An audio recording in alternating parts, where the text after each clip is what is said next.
Oh, David Bernard, qui veut nous rendre plus heureux en bougeant. Oui, j'ai envie de vous donner le goût de bouger. Oui. En fait, l'idée m'est venue de Bruno, parce que Bruno, c'est un grand sportif. Il disait tantôt dans les loges, lui, le sport, c'est un exutoire pour lui. C'est une soupape émotionnelle, puis il l'utilise beaucoup pour sortir le méchant. Et c'est triste, hein, parce que quand on y pense, là, il y a plusieurs années de ça, en fait plusieurs millénaires de ça, le sport, c'était une nécessité. Les hommes des cavernes, ils sauvaient en courant des bêtes féroces et des prédateurs qui couraient après eux autres. Mais malheureusement, ben oui, c'était ça leur sport. Comme on le voit sur l'image que tu nous as gentiment exactement. portée. Malheureusement, avec les années, on est devenu un peu plus des sportifs de salon. On aime beaucoup observer, mais moins pratiquer, ce qui fait que ça a généré une tendance dans la société qui est un peu déplorable. Et quand on y pense, au niveau des statistiques, il y a plus de 24 de la population canadienne qui souffre d'obésité et 34 aux États-Unis. C'est gigantesque. Fait que là, quand c'est là on y qu'on pense. s'en va, là, selon l'image? C'est le cycle de l'évolution. Espérons que la prochaine étape soit un peu mieux. En tout cas, du moins qu'elle est en amélioration, parce que là, c'est aïe, aïe, aïe, ça fait peur.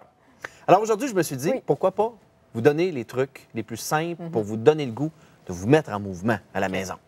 Alors, on se lève? Non, non, tu peux rester assis. Ah, OK. C'est correct, ça va aller. Je pensais qu'on faisait de l'aérobie. Non, non, c'est pas d'aérobie aujourd'hui. Ah. Alors donc, première chose toute simple, Christine, Oui. trouve ce qui fonctionne pour toi. Oui.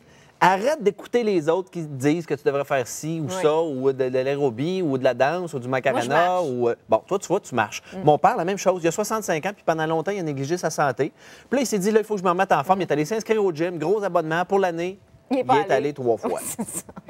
Il a réalisé que finalement, lui, ce qu'il aimait faire, c'était de la marche. Ouais. Et maintenant, il marche 3-4 fois par semaine. C'est ça son sport, c'est ça sa manière de se mettre en mouvement. Donc, c'est bon. oui, trouve ce qui fonctionne pour toi, ce qui te fait vibrer. Puis une fois que tu l'as trouvé, prends un rendez-vous, un engagement personnel pour le pratiquer ça au moins une fois par semaine. Ouais. Au moins une fois par semaine. Il faut presque le mettre à l'agenda des fois. Ben oui, en fait, sais-tu quoi? Le grand spécialiste des transformations physiques, Bill. Il s'appelait Bill. J'ai oublié son nom de famille. Excuse-moi, Bill. Bill Phillips. Alors donc, Bill Phillips disait... Oui. Si Je pense pas qu'il écoute ce qu'on entend. Si tu échoues... Attention, elle est bonne celle-là. Si tu échoues à planifier, tu planifies un échec. Ah, wow.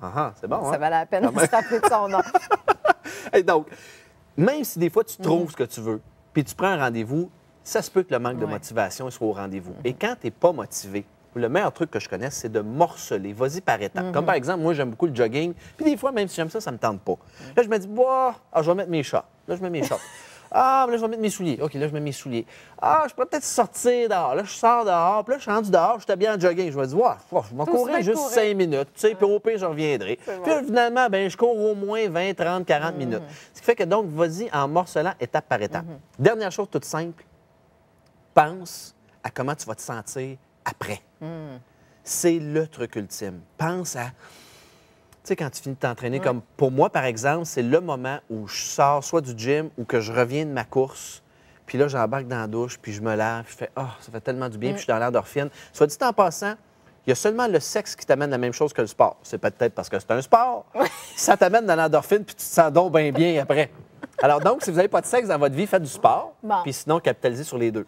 C'est parfait. Quel Luis beau Fernandez, conseil. il disait, dans le sport, il y a toujours un premier et un dernier, mais le plus grave, c'est d'être le second de soi-même. Oh, wow.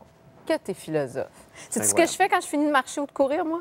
Je fais « Yes! » Puis là, je dis « I did it again ». Je sais pas pourquoi je le dis en anglais. On dirait que c'est comme plus puissant. Je l'ai fait encore pour ceux qui ne parlent pas en anglais. Exact. Merci, David. Merci d'avoir été là.